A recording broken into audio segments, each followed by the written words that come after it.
안녕하세요. 팩트만 전달드리는 대기업의 김기동입니다. HMM 재매각 의혹. 올해 우선협상자로 선정되었던 하림과의 협상이 결렬되면서 매각은 원점으로 돌아왔습니다. 주주분들의 우려가 굉장히 많았다고 생각이 되는데요. 그렇기 때문에 제가 직접 담당자와 통화를 진행하였습니다. HMM의 몸값이 높아지면서 민영화 작업에 대한 우려가 거세지고 있는 만큼 주주분들이 원하시는 내용 지금 바로 공개하겠습니다. 우선 제가 제 매각에 대한 HMM의 견해를 직접 물어봤습니다. 여기에 대한 답변은 바로 이렇게 답변을 받았는데요. 매각 주체가 아니기 때문에 따라가야 하는 입장이라는 답변을 받았고, 다만 기사화가 된 내용들을 보면 시간이 오래 걸릴 것 같다는 뉘앙스다 라고 저한테 언급을 하기도 했습니다. 그렇기 때문에 이러한 뉘앙스로 제가 생각을 해본다라고 한다면은 이러한 재매각 조금 더 시간이 걸릴 것으로 생각을 할 수가 있겠죠. 사실 HM에게 있어서 이런 매각 빠르게 해결되는 것이 굉장히 중요합니다. 왜냐면은 큼의 지분을 약 30%를 가지고 있는 해양진흥공사는요, 22년 1월부터 큼을 단독으로 좀 관리를 하고 있죠. 그렇기 때문에 사업을 하는 데 있어서 이러한 해양진흥공사의 의사에서 자유로울 수가 없는 구조입니다.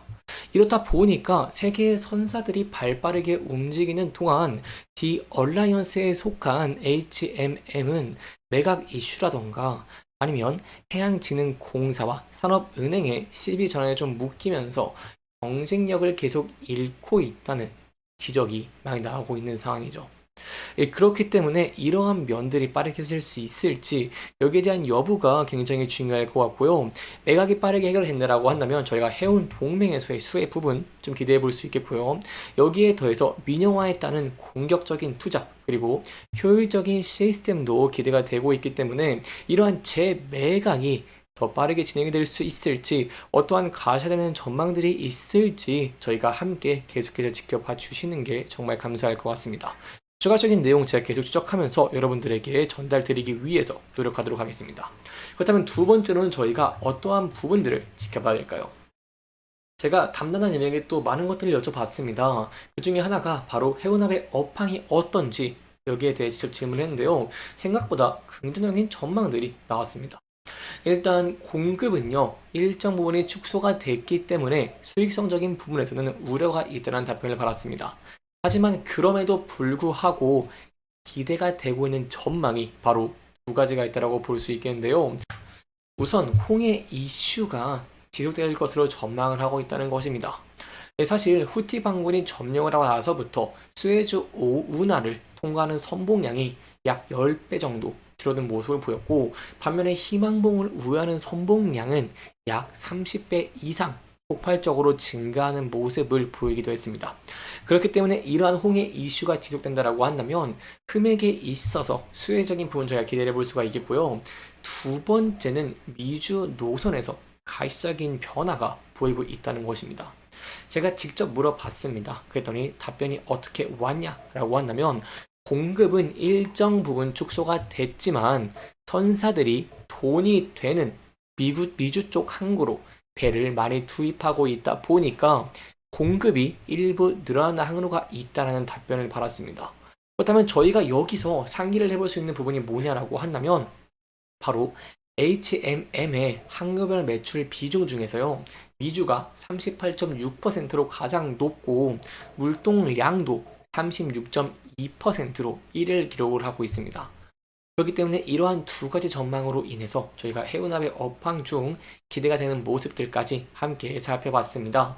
그렇다면 HMM이 더 큰 폭으로 성장하기 위해서 어떠한 부분을 지켜봐야 될까요? 여기에 대해서는 여러분도 잘 아실 것 같은데요. 바로 2030 중장기 전략 굉장히 중요하다고 볼 수 있겠습니다. 그렇기 때문에 제가 HMM에 있어서 굉장히 중요한 중장기 전략 직접 전화해봤습니다. 현재 상황과 계획은 어떻게 되는지 제가 직접 질문을 해봤어요. 바로 벌크선이 약 3배 이상 증가하는 계획을 가지고 있는데 여기에 대한 계획 현황이 어떤지 질문을 했습니다. 여기에 대한 답변은요, 4월에 HMM이 보도자료를 냈었죠. 이러한 방향성이 좀 그대로다라고 볼 수 있겠고요. 그리고 상반기 내에 추가적인 상세한 내용을 말씀을 드리려고 했는데 이러한 부분들이 지연에 따라하는 답변을 받았습니다. 따라서 저희가 세부적인 중장기 전략 함께 지켜보는 것이 굉장히 중요할 것 같습니다. 이 중장기 전략이 중요한 이유가 있습니다. 바로 벌크선 같은 경우에는 컨테이너선보다는 좀 더 안정적이라는 인식이 굉장히 많기 때문이죠.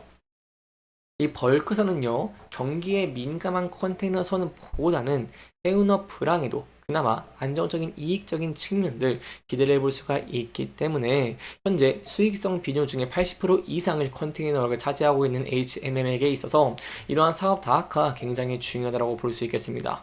따라서 여기에 대한 세부적인 내용은 저희가 좀 함께 지켜봐 주시는 게 정말 좋을 것 같습니다.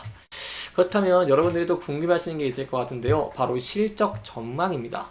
제가 직접 전화를 해봤습니다. 바로 24년과 25년의 실적 전망에 대해 직접 질문을 받지만 여기에 대한 답변은 소폭 아쉬웠는데요. 왜냐면 여러분 잘 아시겠지만 업황의 변동성, 특히 해운업은 업황의 변동성이 너무 크죠.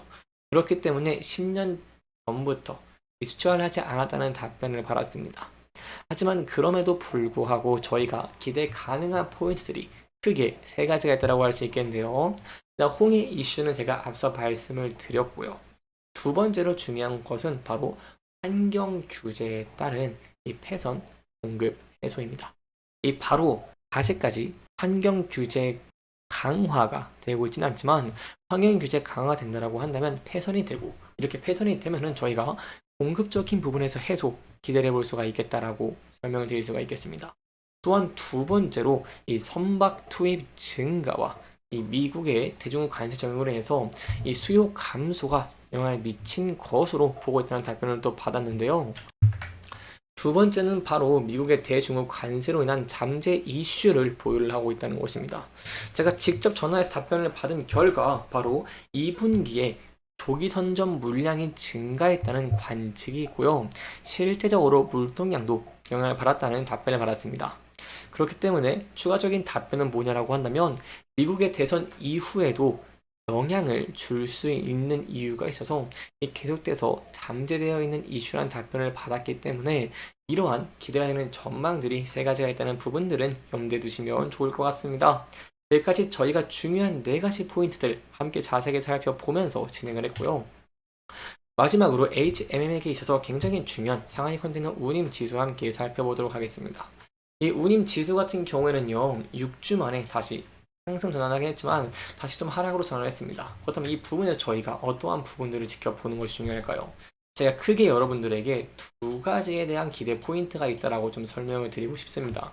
첫 번째는요, 전기전 시장 같은 경우에는요, 3분기가 성수기입니다. 3분기 같은 경우에는 제가 앞서 미주 노선 말씀을 드렸는데, 미주의 추수 감사절, 그리고 크리스마스 기간을 앞두고 유통업체들이 대규모의 재고 확보를 진행을 하죠. 그렇기 때문에 물동량이 크게 증가를 합니다. 그렇기 때문에 이제 해운 운임이 상승하는 경향이 있어서 여기에 대한 기대감이 있다라고 볼 수 있겠고요.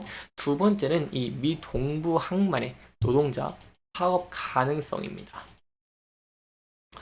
지난 24년 6월에 미국의 항만 노동자와 이 운영 당국 간의 노동계약 협상이 결렬되면서 파업 가능성이 높아지고 있고, 이렇게 파업 가능성이 높아지고 실질적으로 파업이 된다라고 한다면 이 미주 노선에서 가장 높은 매출 비중을 차지하고 있는 HM에 있어서 실적인 부분의 성장들 기대해 볼 수가 있겠습니다. 여기까지 저희가 HM에게 굉장히 중요한 네 가지 포인트와 상하이 컨테이너 운임 지수까지 함께 살펴보면서 진행을 했습니다. 이제 마지막으로 차트적인 부분까지 살펴보고 마치도록 하겠습니다. 차트를 보시면 최근에 HM 같은 경우에는 소폭 조정을 받고 있습니다. 그렇기 때문에 이 부분에 대해서 저희가 대응 전략을 짜는 것이 굉장히 중요할 것 같은데요. 일단 기술적으로 지켜본다라고 한다면 앞서서 지지와 저항을 많이 받았던 구간대가 있기 때문에 이 구간대에서 지지를 받을 수 있을지 여부를 함께 지켜보시는 게 중요할 것 같습니다.